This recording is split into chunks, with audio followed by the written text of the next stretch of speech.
What's up, y'all? Welcome back to Dolphins Daily, your daily dose of Dolphin content with me, your boy, Chris Kane, and we're talking Dolphins. For once, not leading a show with Tyreek, we're actually talking about the GOAT himself, Coach Nick Saban. I know that's blasphemy to talk about in Miami, and we'll get to some of that in a second, but objectively, Nick Saban is the best college coach of all time. You can give me the Bear Bryants if you want to. You can give me whoever you want from Ohio State or Michigan. It's Coach Saban. We can discuss it in the comments. But Nick Saban went on to the pivot, and he was talking about a lot of things about coaching. Some about college and some about the Miami Dolphins, which is why we're here today. And we remember that time as being unfulfilling. let's put it that way. First season 9-7 is not bad. I mean, the Dolphins have gone 9-8, 3 of the last 4 years, right? So 9-8, 8-9, 9-7, like any game, like game above, game below, like if you're in that, that's basically average, but half the league is average, right? So 9-7 wasn't bad the first year, but 6-10 the second year, yeah, that's kind of where, yeah, that's where some of the shine came off the LSU championship he had just gotten. But part of the issue is that he didn't choose the right quarterback, which if you look at almost all coaching firings, it's because the coach didn't have the quarterback that got the job done. I mean, it's really that simple. That's why Ben Johnson went to the Bears. The Raiders were like, bro, we'll give you this, this, and that. And he's like, who's the quarterback? Aiden O'Connell? Minshew? Ugh. Or Caleb on a rookie deal, who, even if you didn't love him this past year, his talent is off the charts. If you can harness that, it's a much better situation, right? So when he came to Miami, this is Coach Saban, basically he was trying to decide between Drew Brees and Culpepper. Dolphin fans know this. And they both were off injuries, and it was kind of a matter of which one is going to be healthy, which one won't be.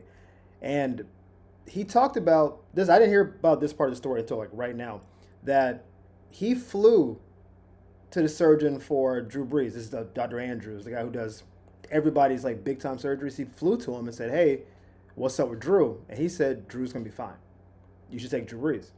And okay, Nick Saban's like, bet, let's take Drew Brees. But Drew Brees failed the physical, right? And so you can still sign someone if they don't pass the physical. It's obviously like a liability. It's like if you don't pass the physical before you start playing, you're probably not going to get healthier when you start playing. And so the way Nick Saban broke it down is that he didn't want to already have an issue with the owner by going up to him and saying, hey, because Drew Brees is a free agent. So they will have to then give him a 4-year contract.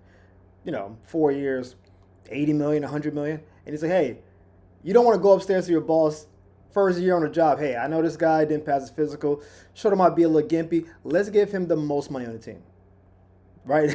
That's kind of, so, I mean, this might be revisionist because Nick is trying to clean his legacy up a little bit.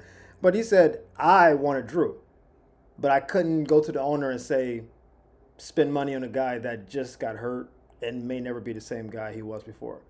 Because people forget, this is Drew before the 5,000-yard seasons. He was good for a year with the Chargers, and then they drafted Phillip Rivers. But he had injuries throughout his tenure there. So basically, Dante Culpepper, we had to trade to get Culpepper. And I know there's a lot of Culpepper slander. There will be no Culpepper slander on this podcast because he went to UCF, and so did I. All right? And as a UCF alum, Dante Culpepper put us on the map. I'm just not going to be here for the Culpepper slander. So if you don't like him and you think he has small hands and blah, blah, blah, blah, you can get that off in the comments. Just know I will not be saying that because I respect anybody who uplifts UCF. There will also be no Blake Bortles slander on this podcast just for the same reason. I know what happened with the Jaguars. We saw it. Almost went to the Super Bowl. The league stole that game from them. I'm convinced of that. But then it just completely fell apart. However, so we ended up getting Culpepper. Obviously, it didn't pan out. Drew Brees is in the Hall of Fame, Super Bowl champ. It's hard to believe that Drew Brees would have been that same version with the Dolphins because Sean Payton and Drew Brees were Nick Saban's not an offensive guy. Nick Saban's a defensive guy, specifically DBs are that's his thing. He's not coaching offense. We would have to get the greatest OC, and then Drew Brees would have to do what he did. And so I know people are we could have had Hall of Fame Drew Brees. It wouldn't have been like that. But one of the things that came up was his time with the Dolphins. And he talked about why he went to Miami and then why he ultimately went back to the college. And it's not just because he was 15 to 17 in 2 years, because plenty of coaches have had 2 years that were kind of shaky, and then third and fourth year, they just got really good. Look at McDermott. Look at Man Campbell. Like, you can be bad for a couple of years if they think you're in the right direction. So he had this little quote, and he said, "When I left LSU, that was probably the biggest mistake that I ever made. Not because we didn't have success in Miami, but I enjoy coaching in Miami. I found out in that experience that I like coaching college better because you can develop players personally, academically, and athletically and all that a little more than in pro ball." I don't know if I fully buy that rationale. I mean, I think it's objectively true. Kids are 18, 19, 20, 21 versus 35-year-old people with mortgages and kids. Of course, you can develop kids more than adults. However, if the Dolphins were 12-4, I don't believe it would be like, I got to get back to college. I got to develop these kids. I don't believe that's how it goes. No one balls out in the pros. It's like, I got to go back to college. There's a reason Pete Carroll went from New England to college back to Seattle. He didn't just leave because the Patriots were the greatest team of all time. Things usually got a little rocky. You may have thought a firing was coming and said, let me get out of here before the firings, keep my reputation good, and then you come back if you decide to be like a Jim Harbaugh type person. But, so yes, what he's saying is true. I don't fully believe it, but you know what? He's the GOAT. And so there will be no Nick Saban slander on this podcast. So there's a report that came out about the Dolphins' ineptitude in big games. We've all seen them. It's been very frustrating. And I think a lot of this is Buffalo centered. If you take the Buffalo losses out, the numbers get really wildly distorted. Because there have been so many Buffalo blowouts that I think it just throws the numbers in whack. But what I read was that the two Dolphin main receivers, Tyreek and Waddle, have 0 100-yard receiving games in the last 2 years versus playoff teams. And we usually play 6 to 10 playoff teams a year. And I'm like, wow, that's a lot of teams to not have a 100-yard game against. Now, some of those were when Tua was out. So I think most of this actually falls back on Tua, which is not great. But either Tua didn't play, which he's not playing, then you have a backup quarterback. Why would your receivers go off? Or Tua played and played poorly, which has happened a bunch of times. I thought this year against Buffalo, Tua played well, but we just didn't win. It happens. I thought he played decently against Green Bay, but last year, but it's fine. No, this year. Concussion last year. But the fact of the matter is that when we get to the big games, things typically get a little dicey. And I think Tom Brady said this. I'm going to butcher the quote a little bit from him, but he was saying, before you can start winning, you got to learn not to lose.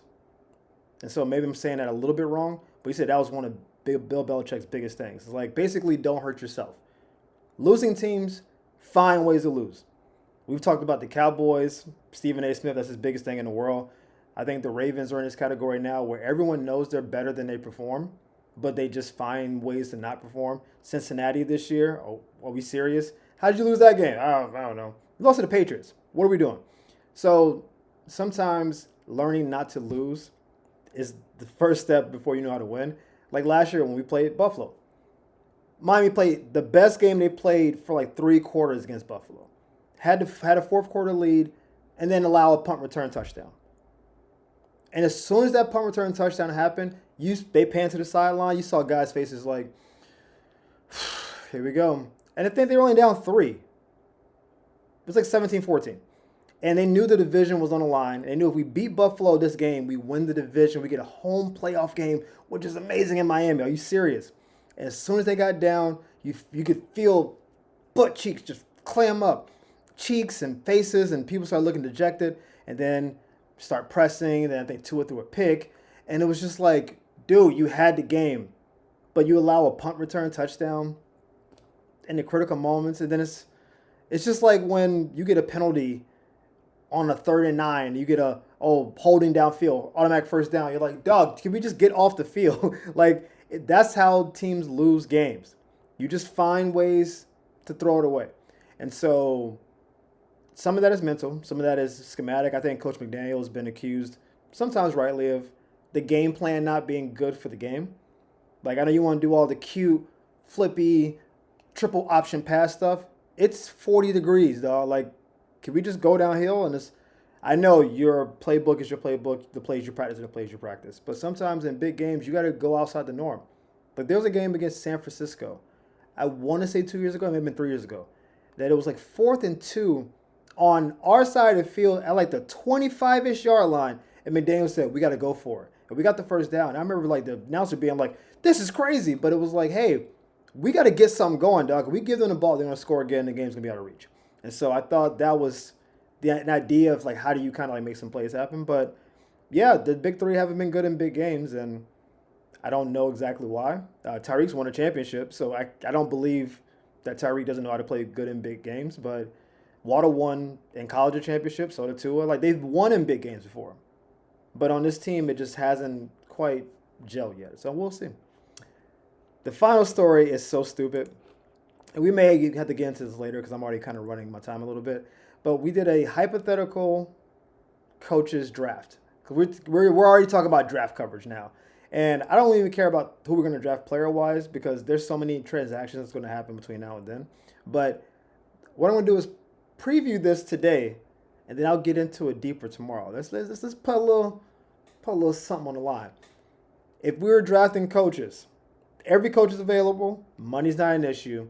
Where do you think Coach McDaniel will fall in the draft? We'll talk about this more tomorrow. I'll bring in my list and we'll debate about where you think he falls. But just ponder what you think. And this is all coaches. So Andy Reid down to who just got hired. Aaron Glenn just got hired. So all the way down, where does Coach McDaniel fall? Like, we'll see what you guys say. But as always, thank you for tuning in to Dolphins Daily. This is always a pleasure talking to you guys. As always, hit us up in the comment section. Let us know what you feel about stuff. If you have certain topics you want me to talk about, let me know. We can talk about it. And as always, subscribe, like, share, all that good stuff. It's been a pleasure. I'll see y'all tomorrow. Peace.